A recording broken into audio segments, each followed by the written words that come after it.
The wind was the first sound that returned after battle. Not the human voice, not the groan of wounded machines, but the long, low breath of the Sahara, sweeping across dunes littered with the metal bones of war. A dry hiss of eternity. Grains of sand whispered over twisted steel, and the desert began to reclaim what men had tried to conquer. The air shimmered with heat, though it was only mid-morning. Smoke hung in thin, trembling veils, curling upward from the carcasses of tanks and trucks. Oil burned with the acrid sweetness of death. Somewhere to the north, the last echoes of gunfire were carried off like ghosts by the wind. And then came the footsteps, slow, heavy, deliberate. 3 Wehrmacht mechanics, their tunics half unbuttoned and faces streaked with grime, walked among the wreckage like archaeologists exploring a ruin not yet ancient.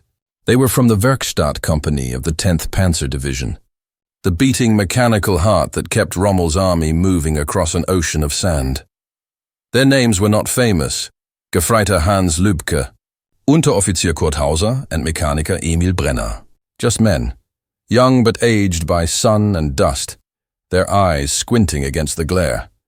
They had survived Kasserine Pass. Barely. The battle had been chaos. American forces, new to the desert, had been flung into confusion under the precision of German armor and artillery. Yet even victory felt hollow.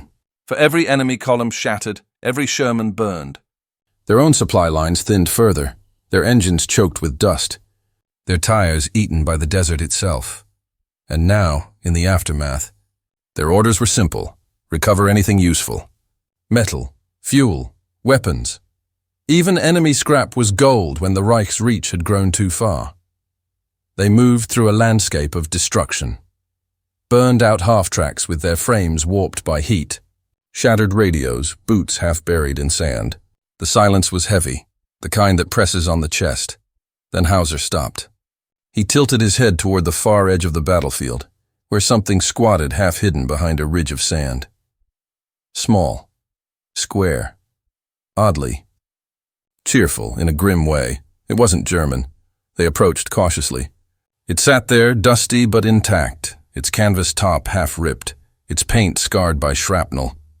A star, white, faint beneath soot, gleamed faintly on the hood. The letters USA were stenciled in fading black. A jeep. The word meant little to them at first. Just another enemy vehicle. But its shape, compact, efficient, almost playful in its defiance of the desert, drew their attention. Hans brushed his hand over the hood. The metal was cool in the wind. Ein kleines Auto, he muttered. A little car. Emil circled it, frowning. No armor, he said. No weight. How did this thing survive? Hauser crouched beside it, peering underneath. The chassis was simple, yet solid. The axles, light but strong. He could see at once the logic in its design. Everything stripped down to the essentials. Every part accessible, as if built by someone who expected to repair it in the field. Not in a factory. He tapped the steering column with a gloved finger. Look at this, Emil, he said. They built this to drive anywhere. Over anything. The engine cover lifted easily, hinges smooth despite the sand.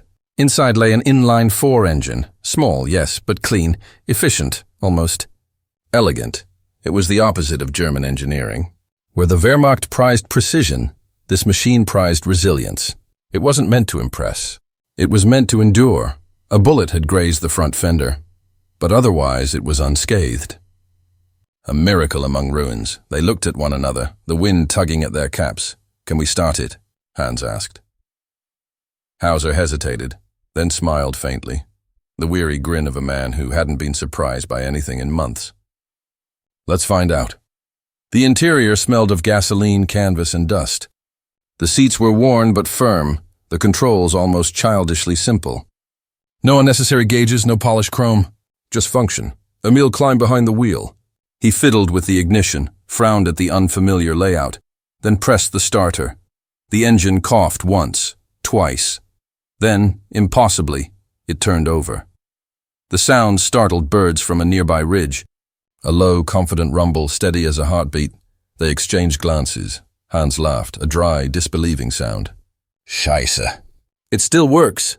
The jeep idled obediently. as if it had simply been waiting for anyone, friend or foe, to take it home. The mechanics circled it in fascination, like priests before a sacred relic. To German eyes accustomed to the complexity of half-tracks and motorcycles designed for parade grounds more than deserts, this was something alien. No delicate carburetor settings, no finicky gears. Everything about it screamed one thing: practicality. And it drove. They found themselves in the driver's seats, passing the bottle of water between them as the Jeep rolled across the sand. The tires cut through soft ridges where heavier vehicles would have sunk. The suspension bounced easily over debris. The steering responded instantly, with a lightness none of them had ever felt in a German vehicle. The sun flashed on its windshield. Dust rose behind them like smoke. "Feels like a toy," Hans said, half laughing. "Half in awe. A toy that works," Hauser replied. They drove past the skeletons of Panzer III tanks. Their turrets blasted off and through the shattered husks of American trucks. The Jeep barely faltered. In that moment, that quiet, reckless drive through the ruins, they understood something they could not quite name. This machine, this foreign creation, was more than steel and rubber. It was philosophy made tangible. The Americans, for all their inexperience in war, had built something that embodied a kind of freedom, the freedom to move, to adapt, to improvise. The Germans had built machines to dominate. The Americans had built one to survive. Later, back at camp, their superiors would circle around it with the same curiosity. Engineers from higher commands would inspect it, sketch it, note its specifications.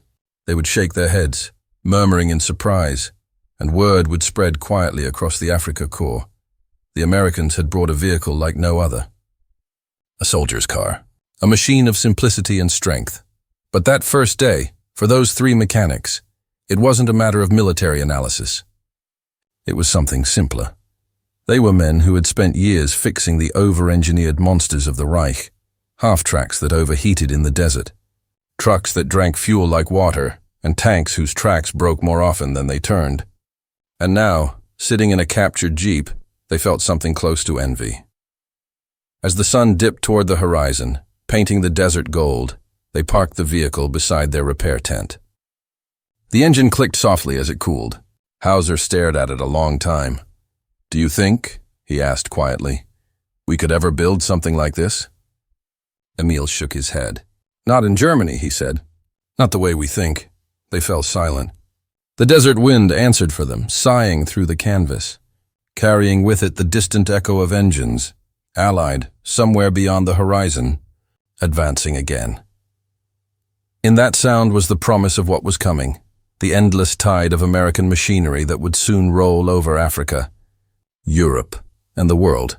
And for the first time, these proud German mechanics, sons of an empire built on engineering, felt something new, not fear, not defeat, but the quiet recognition that they had just touched the future, and it did not have a swastika on it.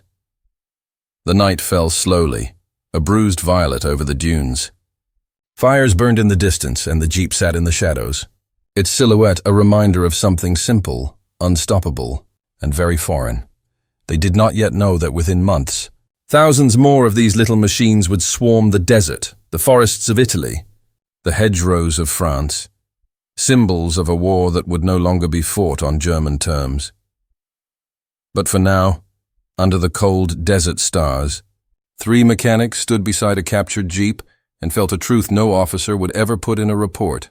The war had changed, and they had just heard its engine start.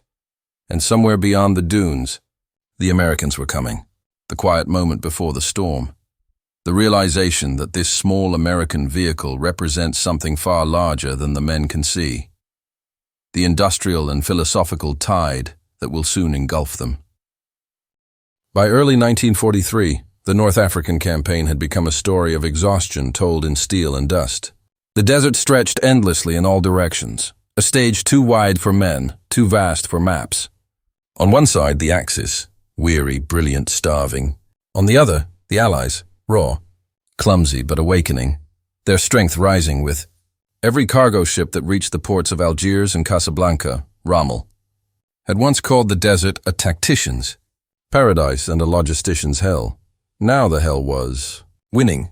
The Deutsches Afrika Korps, that spear point of German daring, was living on borrowed fuel and fading hope. Tanks that had once roared across Cyrenaica now idled for lack of petrol. Aircraft stood wing to wing on cracked runways, grounded not by enemy fire but by empty barrels. Every convoy from Italy ran the gauntlet of Allied submarines and bombers, and most never made it. Still, the men fought on, the 15th and 21st Panzer Divisions, the Italian Ariete, remnants of the 90th Light, all hardened by 2 years of desert war. They were soldiers of reputation, ghosts who appeared from sandstorms, struck with precision, and vanished. But reputation does not fill fuel tanks. After the fall of Tobruk in 1942, Rommel had driven his men deep into Egypt, chasing a mirage of victory toward the Nile. At El Alamein, the mirage dissolved. Montgomery's 8th Army, rebuilt and resupplied, met the Afrika Korps with an avalanche of artillery and armor that the Germans could neither match nor outmaneuver. For the first time, Rommel was not the hunter but the hunted. He retreated westward, his columns crawling through the Libyan desert, pursued relentlessly by the British. When the Americans landed in Morocco and Algeria in November 1942, Operation Torch, the desert front folded in on itself. From east and west, the Allies began to close the jaws. By February 1943, all that remained to the Axis was Tunisia, a narrow mountainous corner of North Africa. Here Rommel dug in, hoping for one last stand before the sea. And into that crucible rolled the Americans, young, eager, untested. The men of the U.S. II Corps arrived in Tunisia, believing war would be a clean, bold affair of tanks and flags and glory. They were about to learn otherwise. Their equipment gleamed, new Shermans, M3 Stuarts, and convoys of supply trucks that seemed endless. But the men themselves were green, their commanders uncertain, their doctrine untested. The Germans saw them as children playing at war. At first, they were not entirely wrong. In the hills near Kasserine, the Americans spread out wide and thin, unsure of the terrain. Their communication lines tangled in confusion. Rommel, ever the opportunist, struck fast. On February 19th, under a sky the color of brass, panzers rolled down the passes like thunder. The Americans broke. Columns of burning tanks marked their retreat, and German troops advanced until they could see the dust of Allied airfields. It was a victory, brief, brilliant and meaningless. For even as Rommel's men celebrated among the wrecks, they could see the truth. The enemy they had routed could afford to lose. The Germans could not. Where a destroyed panzer meant weeks of delay and precious resources, the Americans would replace a lost tank within days. For every aircraft shot down, another arrived from across the Atlantic.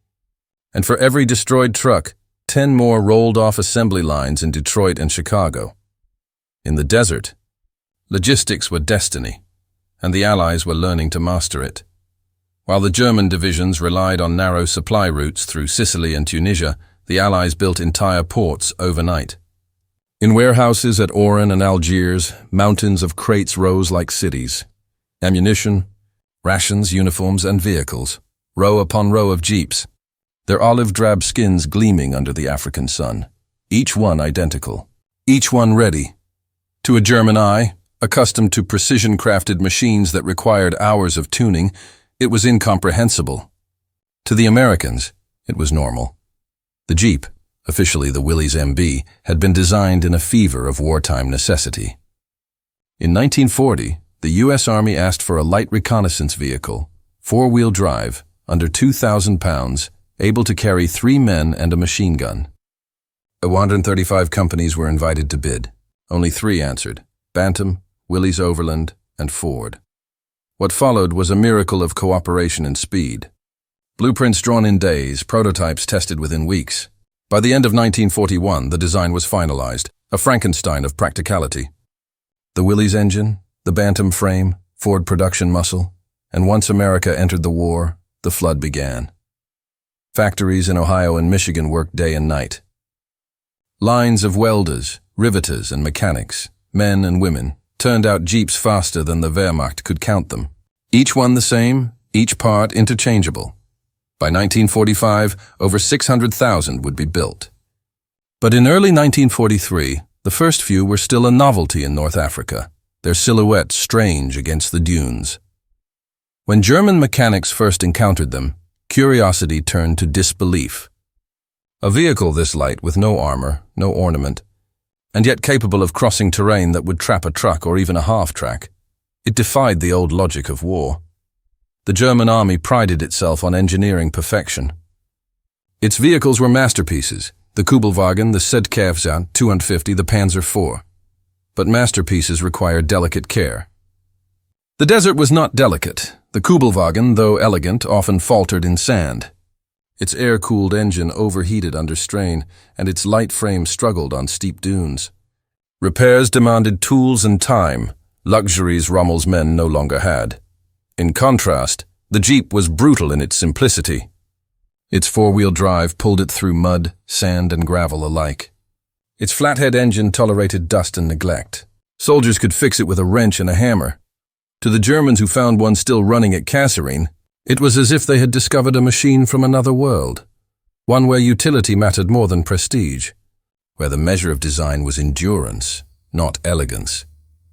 Back in Berlin, the engineers at the Heereswaffenamt would later study captured Jeeps with quiet admiration. They noted the minimal use of materials, the ease of assembly, the almost primitive but ingenious construction. Reports circulated up the chain of command, comparing the Jeep favorably to German equivalents. But admiration does not win wars. Production does. Germany's factories, already strained by the demands of the Eastern Front, could never match the scale of American industry. While Allied bombers darkened the skies over the Ruhr, the Ford River Rouge plant produced a Jeep every 2 minutes. Every 2 minutes. The numbers told a story that strategy could not. For every Panzer IV that rolled off a German line, 20 Jeeps appeared somewhere in the world. They carried officers, ammunition, wounded men, field radios, and even generals. They became the connective tissue of the Allied war effort. Small, unglamorous, unstoppable. Rommel knew this instinctively. He had fought long enough to sense the tide turning, not on the battlefield, but in the factories thousands of miles away. After Kasserine, as he surveyed the wreckage and the captured equipment, he is said to have remarked quietly to an aide, "They have too much of everything." That was the truth in the desert wind, the whisper the German mechanics heard when they turned the key of that captured Jeep. They didn't yet understand what it meant in full. But their commanders did. The high command in Berlin still spoke of victory, of pushing the Allies into the sea. But the officers in the field, men like Rommel, knew better. They saw the endless convoys, the unbroken supply of vehicles, the tireless aircraft overhead. They saw the horizon thickening with dust, not from retreating enemies, but from the advancing tide of American mechanization. For the Germans, it was the beginning of a slow, irreversible realization that war was no longer about brilliance or courage. It was about production, numbers, fuel, logistics, and yet, even in that moment of doubt, they fought on. Because what else was there to do? In the days after Kasserine, the German divisions regrouped. Rommel prepared for one final strike, a counterattack toward Thala, hoping to break the Allies before their reinforcements arrived. The Americans, humiliated but unbroken, dug in behind their guns. The desert waited, and somewhere among the repair tents of the 10th Panzer Division, that captured Jeep still sat, its hood marked with a white star, its engine whispering a language of function the Germans were only beginning to understand. Hauser and his men worked late into the night, repairing their own battered half-tracks under a sky ablaze with starlight. They spoke little of the Jeep, but each of them found excuses to glance at it, as though looking at something they shouldn't yet admit to admiring. War had stripped them of many illusions, but this small vehicle, this foreign simplicity, was the most haunting lesson yet, because it hinted at something far greater than steel or design. It hinted at a nation that could build an army not from genius, but from abundance. And in the morning, when the first reconnaissance planes buzzed low over the dunes and the horizon began to pulse with heat again, a single thought lingered unspoken among the men. If they could build thousands of those, What else could they build? The desert would soon answer. For beyond the ridges of Kasserine, the Americans were already coming back, stronger, angrier, and no longer naive. The rising thunder of an industrial giant awakening, and the foreboding sense among German soldiers that the next battle will not be against men, but against an empire of machines. The American dead still lay where they had fallen. Wind tugged at their uniforms, at the flags on their sleeves, at the half-buried rifles jutting from the sand. Kasserine Pass, once a place no one could find on a map, was now etched into the soul of an army that had just learned its first real lesson of war. For the Germans, the battle had been a brief triumph. For the Americans, it was baptism. When the dust settled, the truth was undeniable. The United States Army, untested, inexperienced, and overconfident, had been shattered by a smaller, hungrier enemy. Men who had grown up behind steering wheels and factory machines were now staring into the desert, asking questions they had never thought to ask before. They had come believing that courage and firepower would be enough. They left knowing that courage without discipline was chaos, and firepower without coordination was noise. In the days after the battle, as the survivors limped back toward Tebessa and Lekef, the roads were lined with the wreckage of their pride. Burned-out tanks, overturned trucks, ration boxes torn open by scavengers. The desert smelled of cordite and defeat. Colonel Robert Allen, an officer with the 1st Armored Division, wrote in his diary, "We were beaten by skill, not by spirit. Our machines are good, our men are brave, but we have not yet learned how to fight." That honesty, raw, unflinching, became the seed of transformation, because while defeat can crush, it can also forge. And in North Africa, under a sun that burned away pretense, the U.S. Army began to harden. At first, the camps were silent. Men moved through the routines of recovery like ghosts. Engineers worked day and night salvaging what could be saved. Mechanics bent over twisted engines with bare hands. Medical tents overflowed. But slowly, change began to move, invisible at first, like a wind rising from far away. In March 1943, a name began to echo through the camps. Patton, George S. Patton, Jr., arrived in Tunisia like a thunderclap. He came not as a diplomat but as a storm, his boots polished to mirror shine, his pistols with ivory grips glinting in the sun. He walked with the energy of a man who demanded the impossible because he believed the impossible was the only thing worth demanding. He took command of the II Corps with one order that every man understood. No more excuses. Patton didn't believe in losing. He believed in discipline, the kind that was worn into the flesh. When he spoke to the troops, his voice was sandpaper and sermon both. We're not retreating. We're advancing in a different direction. Under his command, the Americans began to move differently. Mess tents were torn down and rebuilt in order, uniforms pressed, helmets worn at all times. He walked the lines at dawn, inspecting rifles and eyes alike, and the men, resentful at first, began to understand. Patton wasn't teaching them how to march. He was teaching them how to survive, because out there, beyond the horizon, the Germans were waiting, disciplined, efficient, lethal. Patton knew that to face them again, the Americans had to become something else, not a mob with rifles, but an army. Training intensified. Gunners drilled until their fingers bled. Tank crews learned to repair treads blindfolded. Infantrymen crawled through dust and heat, learning to coordinate fire with armor, to move like one body instead of 1,000 separate fears. And everywhere, in every convoy, every outpost, there was the Jeep. It became more than a vehicle. It became a companion. The men treated it like a living thing, naming it, painting pin-ups on its hood, joking that it was the only thing in Africa that never complained. Its engine was the first sound they heard at dawn and the last at night. It carried them to battle, to water points, to the edge of the world and back again. The Jeep taught them mobility, how to fight like the desert demanded. No longer tied to roads or supply lines, patrols began to fan out across the wastes, learning to read the terrain the way Bedouins did. In that open landscape, the Jeep was king, faster than trucks, more agile than half-tracks, able to climb slopes and dunes that even tanks feared. Lieutenant James Hollister of the 1st Infantry Division wrote home to his wife, "We call them bouncing Betsies. They go anywhere, over rock, through wadis, across minefields if you're unlucky. I think I'll miss the damn thing when this war's over.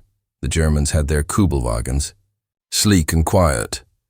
But the Americans had personality on four wheels, a machine that forgave mistakes, that laughed at abuse. When Patton visited forward units, he didn't arrive in a command car. He stood upright in a jeep, one hand gripping the windshield frame, coat flapping, a figure out of a myth reborn in steel and grit. He understood instinctively what that little machine represented. Speed, aggression, adaptability. The very things that had once defined the Germans. The next time the two armies met, it would not be at Kasserine. It would be at El Guetar, March 23rd, 1943. The dawn broke red over the rocky ridges south of the pass. The Americans had dug in, not scattered. Not confused, but ready.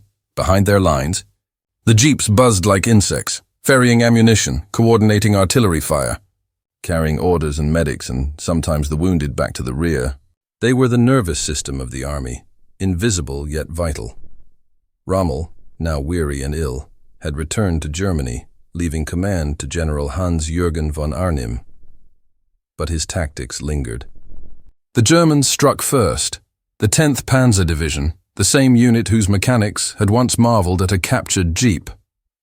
Their tanks came on in formation, confident, sweeping through dust clouds. But the Americans were no longer the same. Artillery opened first, a rolling thunder that shook the earth. Anti-tank guns waited, camouflaged and ready. Infantry held their lines, and when the panzers came within range, the sky itself seemed to erupt. At El Guetar, the U.S. Army found its rhythm. Where Kasserine had been confusion, now there was coordination. Where there had been fear, now there was fire. The 601st Tank Destroyer Battalion claimed 30 German tanks destroyed in a single morning. The 1st Infantry Division, the big red one, stood firm against repeated assaults. The desert that had once swallowed them now seemed to stand behind them. And through it all, the jeeps moved, fearless, tireless, weaving between explosions, ferrying shells, evacuating wounded. Drivers crouched low, goggles blackened with soot, engines screaming over the din of battle. In war, some heroes wear no rank. They just keep moving. By nightfall, the attack had failed. The Germans withdrew, leaving behind blackened wrecks and their illusion of superiority. In the American camps that night, no one celebrated loudly. They were learning that victory too was heavy, but they felt something stirring. Not arrogance, but belief. Patton toured the lines, dust settling on his polished boots. He looked over the fields where fire had reigned and men had died, and he nodded once. Then he said the words that would echo through every mess tent and outpost from Africa to Normandy. We'll show them what American speed really means. From that moment on, momentum belonged to the Allies. As March gave way to April, the campaign became a steady grind westward. The British advanced from the east, the Americans from the south, tightening the circle around Tunis. The Germans fought bravely, but they were outnumbered, outgunned, and perhaps most fatally, outproduced. In supply depots across North Africa, American trucks arrived daily, convoys stretching beyond the horizon, and in each load, hundreds of jeeps. They came faster than the desert could wear them down. The German soldiers, once contemptuous of Allied material, began to watch in silence as these little machines scurried across the battlefield like ants. Unrelenting, unbreakable. To them it was a mystery. To the Americans, it was just Tuesday. Because behind every jeep was something the Germans could no longer imagine. A nation united not by ideology, but by industry. Farmers, factory workers, women in overalls, all turning out the machinery of victory with tireless precision. By May, the end in Tunisia was inevitable. Axis positions fell one by one, and the Mediterranean air grew thick with the smell of surrender. Nearly 250,000 German and Italian troops would lay down their arms, the last remnants of the Afrika Korps. In a valley north of Tunis, amid captured vehicles and broken guns, a small American convoy rolled through, jeeps in front, engines humming like victory itself. One of them slowed near a cluster of prisoners. Among them stood 3 German mechanics, sunburned, exhausted, their hands bound loosely in front of them: Hans, Hauser, and Emil. They watched as the convoy passed. One of the jeeps, nearly identical to the one they had driven months before, splashed through a puddle of oil, sunlight glinting off its hood. Hauser's lips twitched into something between a smile and a sigh. He turned to Hans and said softly, "I told you. We could never have built that."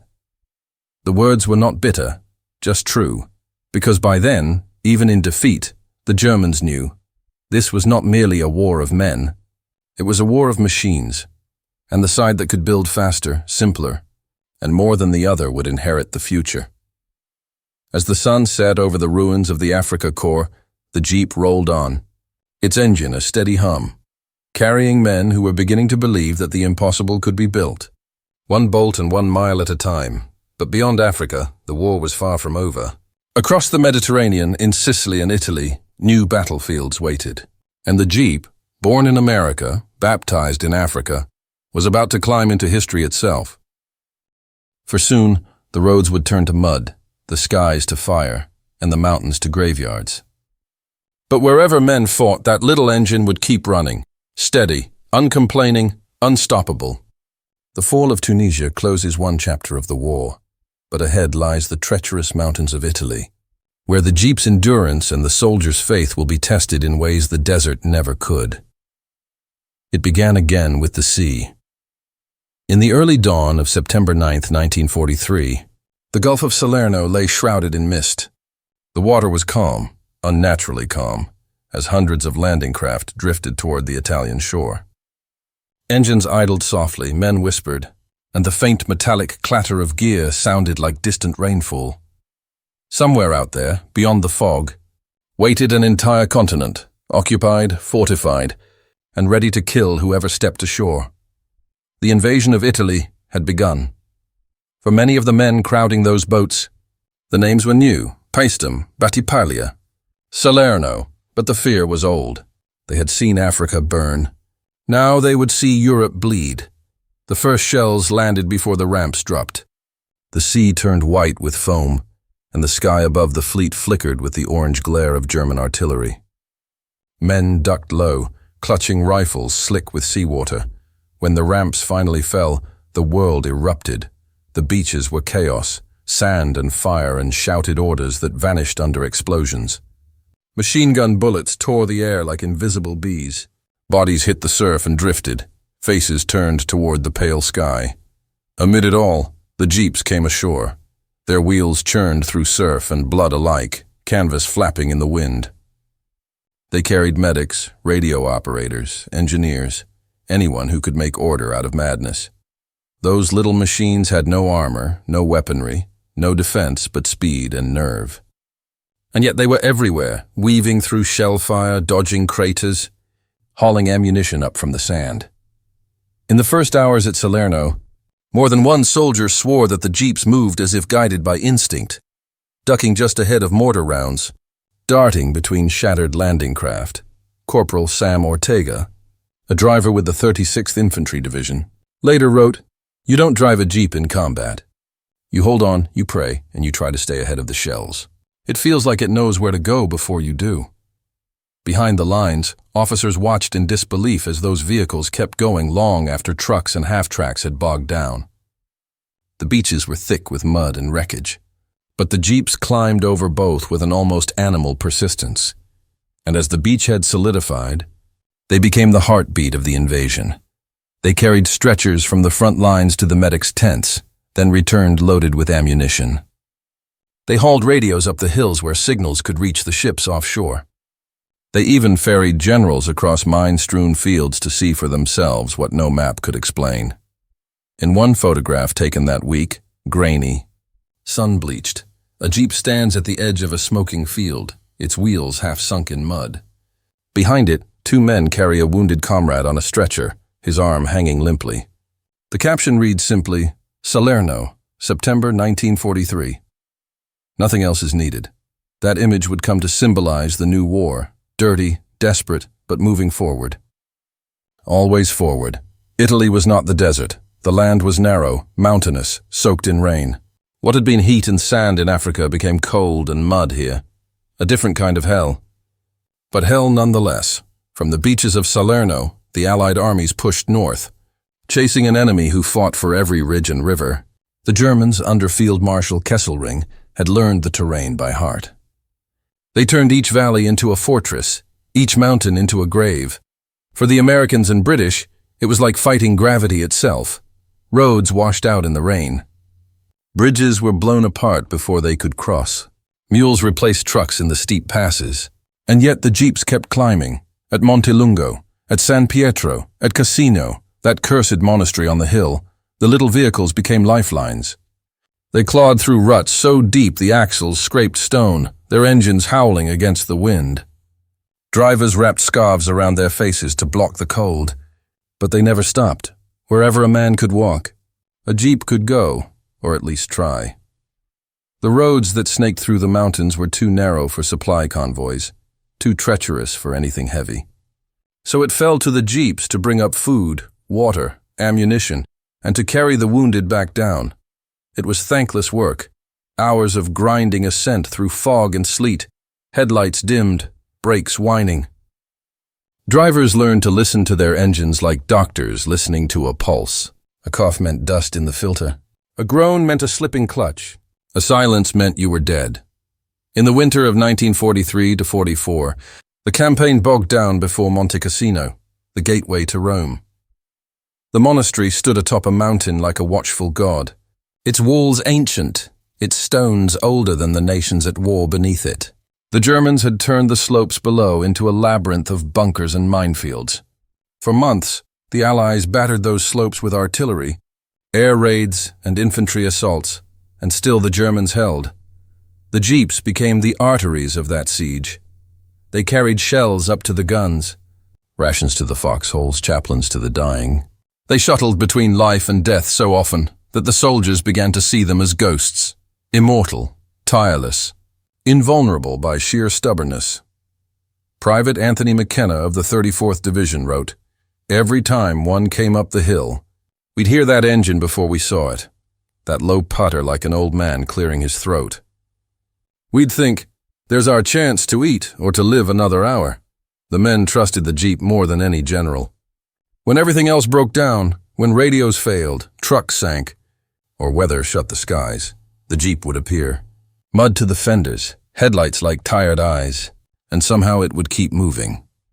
One night in January 1944, a driver named Eddie Collins took his jeep up the Casino Road under fire to deliver medical supplies.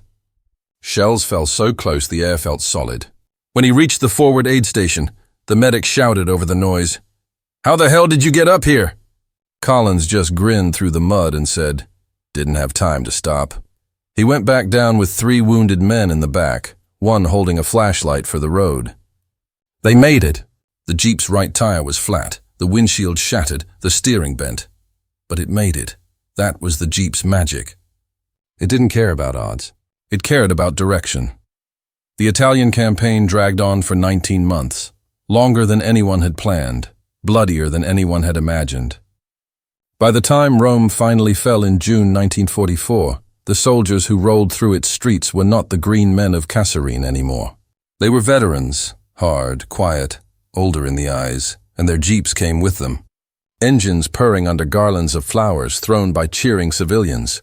In one newsreel, an Italian child climbs onto the hood of a jeep as it rolls through the Piazza Venezia. The driver laughs and lifts him down, handing him a piece of chewing gum. It is a small gesture, a sliver of humanity in a war that has consumed so much of it. The jeep had become more than a machine now. It was a symbol of liberation. Everywhere it went, people smiled. To the soldiers, it meant survival. To the civilians, it meant America. The idea that help could arrive not on a chariot or a tank, but on something that looked like it belonged to ordinary life. But behind the smiles, the war was far from over.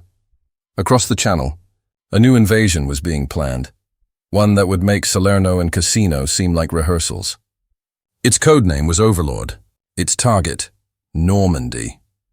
The men who had fought across North Africa and Italy would soon find themselves loading into ships again, their jeeps lashed to the decks above them. The sea would roar once more, the sky would darken with planes, and Europe itself would tremble under the sound of 1,000,000 engines. And when those ramps fell on June 6, 1944, when the grey dawn broke over the beaches of France, the first American vehicles to roll onto the sand were not tanks. They were jeeps. They came through smoke and surf, climbing over obstacles, bullets sparking off their hoods. Drivers hunched low, salt spray in their faces, eyes locked on the shore. They carried medics, engineers, forward observers, the beating heart of the invasion. All across the beaches, Utah, Omaha, gold, Juno sword, that same flat hood, that same growl of the little engine, that same unbreakable will, the Jeep. Born in the factories of Toledo, tested in the sands of Africa, and blooded in the mountains of Italy, had become the chariot of the free world. And somewhere, far behind those beaches, in a POW camp in England, 3 German mechanics might have heard the distant drone of invasion and remembered the day in Tunisia when they first turned that key. They would know, without seeing, that the sound of that engine now echoed across the world. And if the desert had been the beginning, France would be the reckoning. The world prepares for D-Day, the moment when everything will depend on momentum, faith, and the machines that carried men toward destiny. The sky over Normandy was low and grey, thick with the smell of salt and smoke. It was June 7th, 1944, the day after the storm that changed the world. On the beaches, wreckage still smoldered. Tanks lay half submerged in the tide. Bodies drifted against the shingle, caught between the sea that had brought them and the land that had killed them. But above that, horror came the steady growl of engines, a sound that meant life. Jeeps. They came rolling ashore with the tide of reinforcements, bouncing through the shallows, water streaming from their hoods. Their drivers, soaked, exhausted, elated, shouted to one another over the roar of surf and gunfire. Each carried a story. Some ferried medics, bandaged men clinging to the back seats. Others hauled ammunition, food, wire, or hope itself. A few carried generals, though the Jeep never cared about rank. By noon, the beaches had become arteries of motion. Jeeps darted between craters and corpses, the living weaving among the dead, their tires slashing through mud that only hours before had been red with blood. One correspondent wrote, "Wherever I turned, I saw them, those little open cars with the white star, leaping over dunes, dragging trailers, towing guns, carrying officers who looked too tired to be afraid. They were the pulse of the invasion, and they never stopped." In the hedgerows of Normandy, war changed again. Gone were the open vistas of the desert and the mountains. Here the world closed in, narrow lanes hemmed by high earthbanks, fields thick with grass and death. Ambushes waited at every turn. The Jeep, once free to roam, now crawled through a labyrinth. Drivers learned to read silence like a map. A bird called too sudden, danger. A cow standing too still, a minefield. Every rustle might be a sniper. They kept moving anyway. In July 1944, as the breakout from Normandy began, the U.S. Army moved faster than anyone thought possible. It wasn't the tanks that led the charge. It was the Jeeps. They raced ahead of armored columns, scouting routes, cutting paths through debris, linking units that had lost contact in the chaos. When Patton's Third Army entered the field, the pace became almost inhuman. Patton's orders were simple. Attack. Keep attacking. If you stop, you die. His headquarters moved daily, sometimes twice in one day. And every move depended on the Jeep. They were the connective tissue of blitzkrieg turned back on its creators. Light, fast, mercilessly efficient. Engineers called them the most important quarter-ton of the war. In the summer heat, the engines screamed down roads lined with liberation. Children ran alongside, waving, handing flowers. Women leaned from windows, crying, as the Jeeps rolled by with men who looked too young to be ghosts and too old to be boys. They didn't stop. They couldn't. Behind them, supply convoys thundered east. Ahead, the German army was collapsing piece by piece.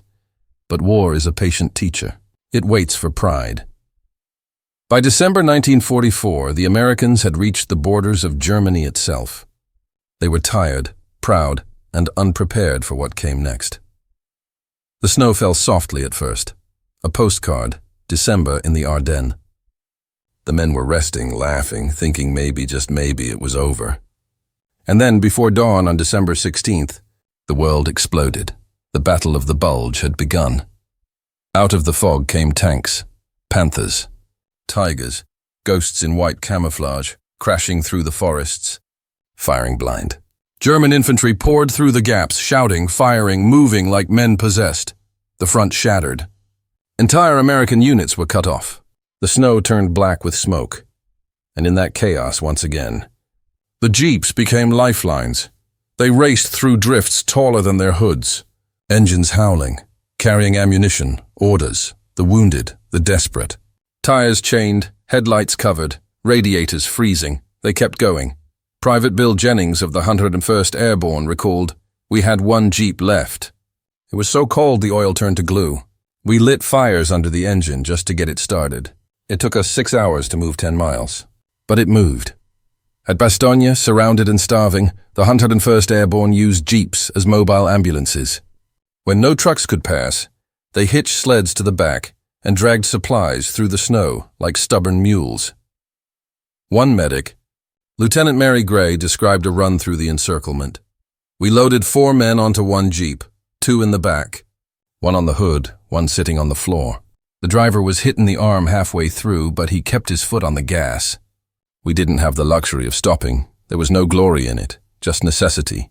And yet, in that frozen forest, under skies that never cleared, something unbreakable took shape. The German offensive slowed. Their fuel ran out. The snow began to fall harder. When the clouds finally lifted on December 23rd, the Allied air forces returned to the sky, and the tide turned once more. By January, the bulge in the line had flattened. The Germans were retreating again, and the jeeps were chasing them, engines coughing, bodies rusted but hearts unyielding. By now, the men who drove them had seen too much. They had crossed deserts and rivers, mountains and mud, and each mile had taken something from them. A friend, a piece of laughter, the ability to dream without noise. In one jeep, outside Bastogne, a soldier sat with his hands on the steering wheel long after the engine had stopped. He stared at the horizon, blank as paper. When a medic touched his shoulder, he flinched. "Are you hurt?" the medic asked. The man shook his head slowly. "No, just still hearing it." "What?" "The engine," he said. "Even when it's off." In the spring of 1945, they crossed the Rhine. It was the last great barrier before the heart of Germany. Pontoon bridges stretched across the grey water like veins. Tanks rumbled across. Artillery thundered. And in between it all, always, the jeeps. They carried prisoners, officers, translators, journalists. They carried the war's weight. When they reached the first concentration camps, those same vehicles drove through gates that no human soul could have imagined still standing. Dachau, Buchenwald, Ohrdruf. Men climbed down from their jeeps and walked among the survivors, skeletal figures, wrapped in rags, staring through the ruins of humanity. The soldiers did not speak. There were no words for what they saw. One wrote later, "We thought we had seen everything. Then we saw this. I don't think I'll ever wash the smell from the seats of my jeep." In that moment, victory lost its shine. The jeep, once a symbol of adventure, of ingenuity, of motion, now sat still, its tires pressed into the dirt of hell. It had carried men into battle, through triumph and terror, but here it had brought them face to face with the reason the war had to end. By April 1945, the Reich was collapsing. The roads of Germany filled with surrender, columns of grey uniforms, hands raised, weapons abandoned. The skies were silent except for the rumble of engines moving east toward Berlin. In one captured village, a group of American soldiers came across a small camp of prisoners, German mechanics. Among them 3 who had once served in North Africa, Hans, Hauser, and Emil. They were older now, thinner, eyes clouded by exhaustion. They had survived the retreat, the bombings, the hunger. As the Americans set up a temporary field HQ, one of the soldiers pulled up in a jeep, mud spattered and dented from months on the road. He parked, jumped out, and tossed his gloves on the hood. Hauser stared at it for a long moment, as though seeing a ghost. "Still the same," he murmured. "Still running," Hans nodded slowly.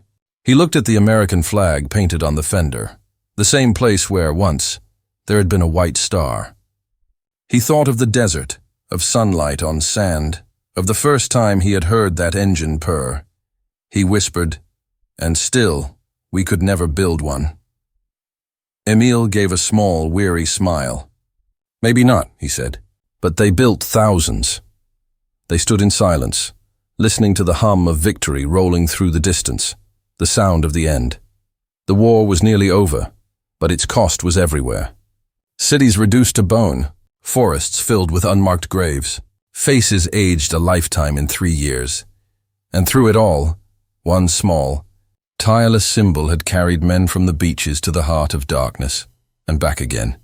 Its metal was scratched. Its paint faded, but it had done something no machine had done before. It had given human beings the ability to move, always forward, no matter what waited ahead, because sometimes survival itself is victory.